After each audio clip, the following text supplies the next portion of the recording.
Oke, pemirsa kita balik lagi dan pastinya juga masih bersama narasumber saya untuk edisi kali ini tentang monolog dalam bingkai tradisi. Nah, jadi tadi dari Fani dan juga dari Tejo sendiri yang udah banyak itu yang membahas tentang kebudayaan, nilai-nilai tradisional yang pastinya juga itu semua itu ada dalam teater gitu ya. Bahkan juga dari teater itu tidak bisa dipisahkan dari budaya-budaya masyarakat. Ya, itu dia. Kalau kan dari dulu juga mungkin dari nenek-nenek kita dulu kan sering mendengar dulu ada sandiwara segala macam ya. Nah, terus mereka kalau misalnya mungkin kalau di daerah-daerah lain itu juga punya nama tersendiri ya, gitu. Nah, terus kalau misalnya mungkin dari Fadi dulu dan kemudian Tejo. Nah, terus kalau misalnya sekarang usaha gitu atau juga mungkin program-program dari pemerintah ini kalau misalnya dalam dinas ini kan bisa di dinas kebudayaan juga ya, dinas pariwisata juga gitu. Nah, itu mereka ada melakukan hal-hal apa sih gitu? Bisa jadi pembekalan atau juga mungkin untuk mengangkat skill dari orang-orang mungkin kalau di institusi seperti para dosen. Nah, tapi kalau di komunitas-komunitas kan ada sanggar-sanggar gitu kan. Nah, itu yang mungkin yang dilakukan pembekalan pelatihan untuk mereka. Ada nggak sih gitu?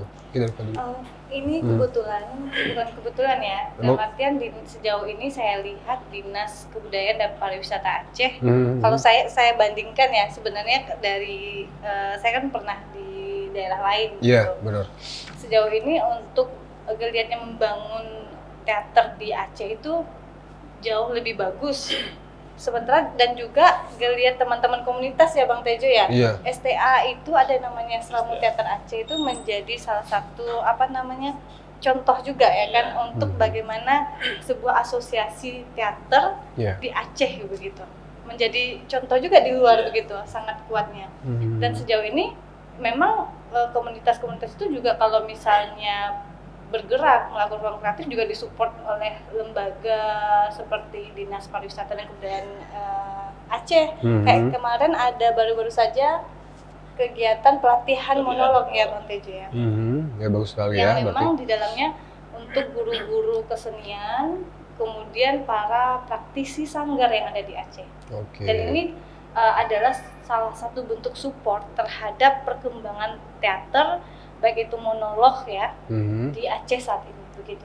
Jadi kami berharap pemerintah tentunya yang divisi yang memang fokusnya itu ya seni budaya ya terus melakukan kegiatan-kegiatan yang positif seperti pelatihan, asosiasi ataupun pagelaran seni begitu. Mungkin seperti itu ya Bang Tejo. Ya mungkin dari Tejo sendiri perhatian mungkin yang mewakili dari teman-teman praktisi seni atau pelaku seni atau juga seniman ya di Aceh ya. Mungkin tidak hanya dalam dunia teater. Nah, itu tentang concern dari pemerintah itu dari pusat atau dari ini terhadap pelaku-pelaku seni khususnya di Aceh itu seperti apa gitu. Ya sebenarnya kita daerah bukan hanya saja Aceh, saya rasa ini semua. Malah kebanyakan daerah ya dalam tanda kutip ini yang memang jangkauannya itu kita jauh dari pusat pemerintahan ya, dari pusat kota-kota besar bagi Aceh ini ya. Mungkin memang campur tangan pemerintah ini sangat diutamakan. Iya, pasti. Karena memang akan sangat sulit kita bergerak sendiri tanpa ada campur tangan pemerintah. Karena apapun ceritanya kita berbicara dalam hal kreativitas ini juga tidak bisa terlepas dari anggaran ya. Nah itu. Nah kemudian dari semangat ini saya rasa dari seperti yang Ibu Fani katakan tadi, di Aceh itu sebenarnya semangat untuk berteater itu sangat besar ya. Kita survive itu dalam hal berteater itu sudah sangat lama ya. Artinya ada inisiatif-inisiatif dari para komunitas ini untuk selalu bisa berupaya dalam hal yang sesempit apapun kita masih bisa berkreativitas. Dalam kondisi bagaimanapun kita tetap bisa berteater. Nah, artinya munculnya tadi yang dikatakan sama Bu Fani, STA itu Seramo Teater Aceh itu kan merupakan sebuah asosiasi perkumpulan teater di Aceh. Nah, menariknya STA ini menjadi barometer sekarang untuk nasional. Jadi ada daerah-daerah lain bahkan asosiasi teater nasional pun itu merujuk kepada bagaimana si STA ini selama ini berjalan dan bertahan. Artinya tidak semua daerah memiliki asosiasi. Nasional pernah punya asosiasi teater, tapi kemudian juga tenggelam. Nah, ini sebagai menarik sebenarnya, bagaimana kita di daerah dengan semangat yang militansi ini kita bisa bertahan sampai dari STA itu dari 2009 sampai sekarang masih bertahan, dan kita terus berupaya, kawan-kawan juga tetap bersemangat di komunitas masing-masing, dan khususnya bagaimana mengembangkan teater dalam konteks kebudayaan Aceh ini. Karena bagaimanapun ceritanya sekarang seperti Fani katakan tadi menarik gitu, yang apa istilahnya tadi, yang sinergi dari semua petaholik semua instansi, institusi dan semua lembaga itu dalam melakukan program-programnya itu selalu ada sinergisitas dengan kebudayaan. Karena mau tidak mau kita kalau berbicara daerah, untuk menguatkan identitas sebuah daerah tidak boleh terlepas dari budaya. Meninggalkan budaya berarti melepaskan identitas daerah. Apapun itu. Salah satunya ya kesenian, mau bahasa, mau salah satunya saja terlepas, artinya kita sudah menanggalkan identitas daerah kita sendiri. Jadi kalau mau memperkuat daerah, ya perkuat kebudayaan, selamatkan budaya masing-masing. Nah terus juga ini nih mungkin untuk keduanya ya, untuk Fani dan juga Tejo juga. Nah mungkin saya mewakili dari pemirsa di rumah nih, kalau misalnya namanya juga sekarang kita nggak bisa pungkiri ya, itu serangan dari kecanggihan dari cyber, teknologi segala macam, dengan pengaruh dari budaya-budaya dari luar ya, apalagi juga anak-anak sekarang yang tentunya juga itu menjadi PR buat kita semuanya juga gitu. Supaya juga bagaimana dari generasi-generasi sekarang atau generasi milenial sekarang itu mengetahui kebudayaan atau juga budaya-budaya tradisional kita ya. Itu nggak hanya di Aceh tapi dari seluruh daerah di Indonesia. Ya mungkin semakin lama kalau itu semakin bukan dibilang hilang ya. Ada beberapa mungkin yang wah ini ternyata bagian dari budaya kita juga gitu. Nah terus kalau misalnya dari peran dari teater ini sendiri sejauh mana sih gitu terutama mungkin monolog atau juga teater, kalau kita mungkin menarik dari perannya untuk melestarikan kebudayaan. Nah, jadi dari teater ini bisa nggak sih menjadi sebuah mediasi, mungkin dengan cara kemasan komposisi yang lebih modern, tapi tetap tidak meninggalkan nilai-nilai tradisi, atau mungkin bisa jadi mungkin cerita-cerita mungkin dari cerita-cerita rakyat atau juga budaya-budaya tradisional kita ya, yang bisa kita up lagi, yang bahkan bisa kita mempertahankan kepada generasi-generasi sekarang. Itu peran dari teater ini sejauh mana atau se-efektif mana gitu. Nah mungkin ini menjadi perhatian juga dari dinas-dinas terkait gitu ya, terutama dinas pendidikan gitu. Kita dari Fani dulu deh. Oh ya, sebenarnya kalau misalnya zaman sekarang sih kita kan sangat anak-anak generasi sekarang ya identik dengan handphone, kemudian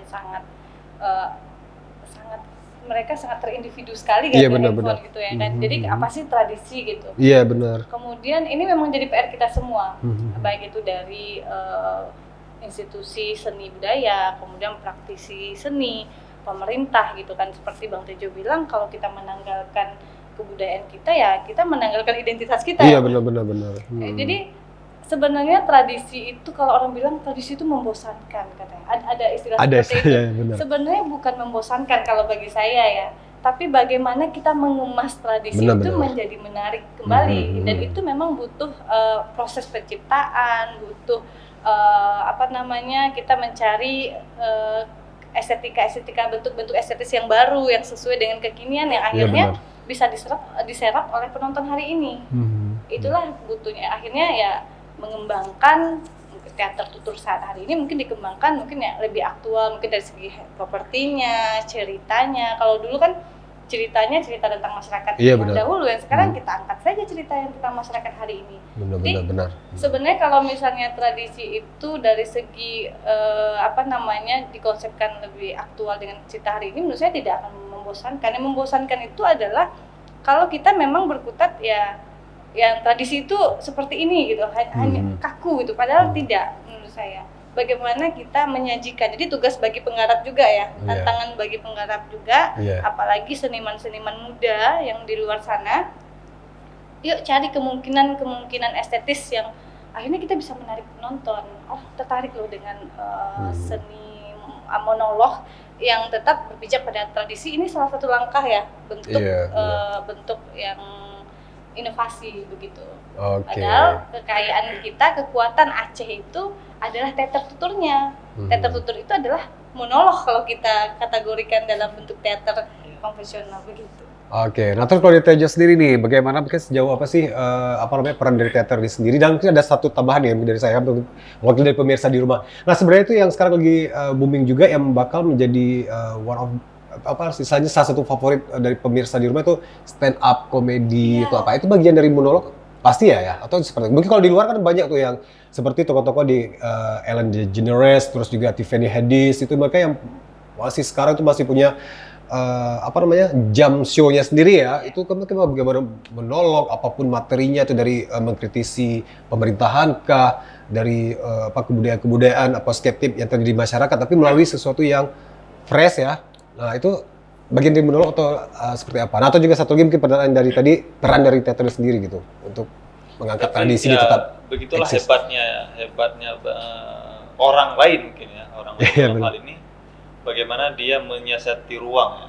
Jika sesuatu yang dianggap itu sudah tidak dimakan oleh masyarakat ya, sudah nggak kontekstual, artinya mungkin dia muncullah kemudian stand up comedy yang lebih fresh, yang lebih membawa suasana lebih akrab, lebih interaktif dengan penonton. Tapi sebenarnya itulah ciri-ciri pertunjukan tradisi seperti itu. Iya, karena memang bagaimana kita tidak memiliki batas yang yang ruangnya seperti monoton seperti Fadi bilang tadi ya, tradisi dulu. Tidak ada batasan antara penonton dengan si pelaku, si pemainnya ini. Iya. Tapi ya itu tadi ya. Suatu saat kita juga pasti akan kembali lagi ke tradisi. Cuma kemasannya saja kita harus yang kemasannya yang berbeda. Karena memang kalau kita dengar beberapa alasan kenapa tradisi itu sangat susah dikembangkan, kenapa tradisi itu terancam punah, ya karena itu tadi mungkin salah satu alasan yang sering sekali muncul di publik itu adalah perkembangan teknologi, sehingga masyarakat meninggalkan tradisi. Nah sebenarnya kalau kita lihat secara terbalik, berkembangnya teknologi, majunya teknologi itu yang sekarang itu sebenarnya bisa kita jadikan sebagai fasilitas, sebagai fasilitas tambahan yang mendukung pertunjukan tradisi tadi. Baik ini tradisi secara konsep, baik itu tradisi secara ceritanya atau tradisi secara penyajiannya. Artinya ini kan bisa kita lakukan dengan kondisional ya. Kondisional artinya gini, kita mau kesenian tradisi kita ini mau kita libatkan kecanggihan teknologi sekarang itu di mana? Artinya ini kalau kita bisa memanfaatkan situasi ini, kemungkinan juga akan sangat memudahkan kita untuk menjual tradisi itu keluar. Karena memang dunia informasi sekarang berkembang begitu cepat. Dalam hitungan detik sudah ada hal-hal terbaru ya.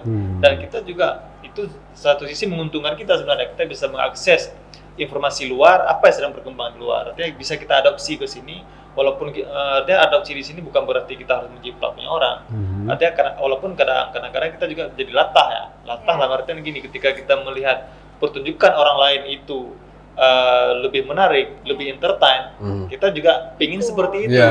Tanpa kita sadari, kita sebenarnya bisa melakukan yang dengan akar tradisi kita itu seperti yang mereka lakukan. Tapi pijakan kita tetap di tradisi. Karena tradisi ini sangat menjual sebenarnya. Kenapa menjual? Karena memang dia tidak dimiliki oleh semua daerah, bukan milik masyarakat global tradisi ini kan. Hanya dia lingkup di mana nih, di daerah mana ini tradisi ini berkembang. Ini punya kebudayaan yang suku apa ini? Hanya mereka yang memiliki. Sebenarnya ialah kekayaan dan tidak dimiliki oleh semua orang.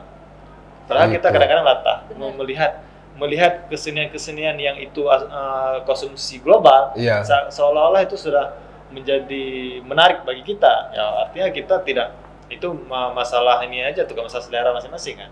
Tapi yang kita perlu yakini bahwasanya kekuatan tradisi itu bisa melebihi dan bisa masuk ke berbagai ranah saya rasa. Mungkin kita ini siap nggak sih gitu, pemerintah, kemudian seluruh lapisan masyarakat, ketika ada perhelatan, ketika ada acara, itu melibatkan hiburannya adalah seni tradisi. Benar, di situ ya harus masuk. Semuanya ya. seperti itu ya Bang Tejo.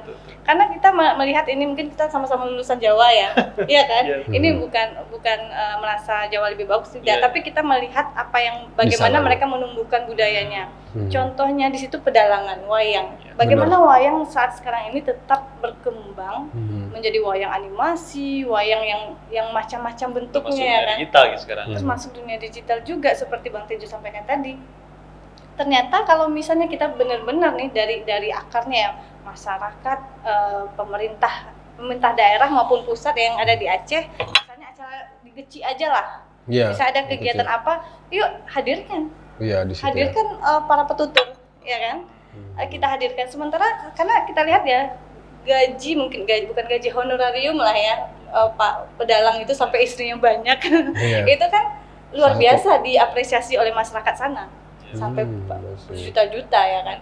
Kalau memang kita sepakat untuk mengembangkan seni tradisi khususnya monolog ataupun teater tutur Aceh ya saat ini, sepakat nggak kita semua siap ketika ada ruang untuk menempatkan seni tradisi ini sebagai media hiburan ataupun media penyampai komunikasi, itu akan berjalan dan itu akan menciptakan pasar juga ya bagi para pelaku seni tradisi sendiri. Oke. Itu ajakan buat Iya, kita pastinya. bersama. Ada sinergisitas tadi ya. Iya. Iya.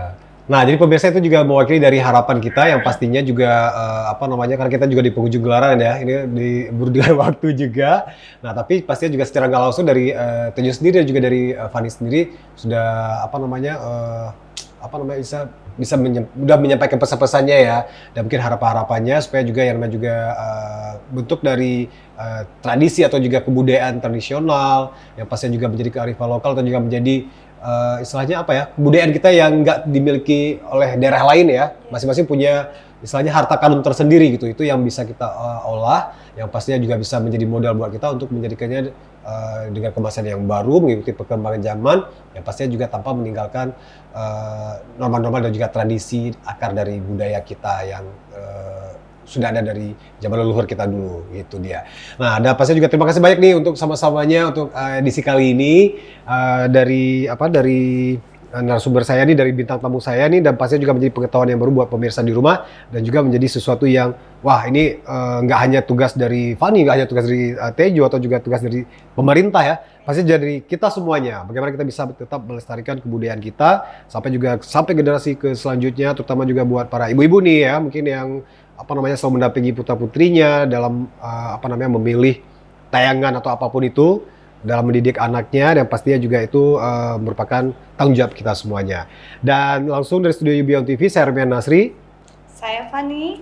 Saya Tejo. Ya, kita bertiga mohon pamit dan mohon maaf kalau ada penyampaian kesalahan kata, dan pasti juga mudah-mudahan bincang-bincang kita bisa menjadi bermanfaat buat para pemirsa semua di rumah. Langsung kita bertiga pamit. Wabillahi taufiq wal hidayah. Assalamualaikum warahmatullahi wabarakatuh. Waalaikumsalam.